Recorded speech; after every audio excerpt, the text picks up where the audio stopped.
Hari ni orang beratur nak makan king crab.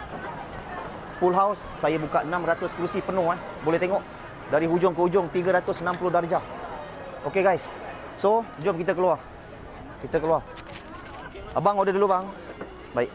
Abang semua dah dapat? Dari mana bang? Kuantan, Pahang. Terima kasih banyak Okey, jom kita pergi view bahagian luar kedai kita. Kita pergi view bahagian luar.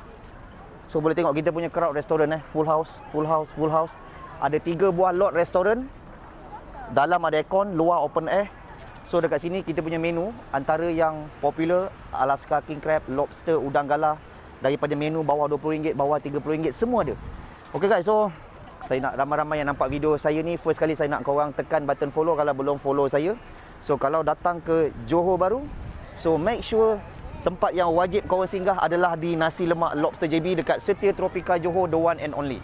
Okey guys, so tolong check sekejap. Support, tekan button follow dan ramai-ramai. Ya, kita ada abang ni. Apa khabar bang? Baik. Baik. Terima kasih banyak Sama-sama. Dah balik dah?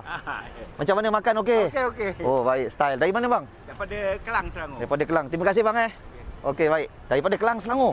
Okey guys, orang Malaysia, Singapura, Brunei dan Indonesia, ayo tolong share posting ni biar kawan-kawan lain nampak. Dan last sekali, tolong komen salah ke tidak seumur hidup sekali makan Alaska king crab. Kalau salah, komen salah. Kalau tak salah, komen tak salah. Jumpa lagi Abang Lobster. Mizal.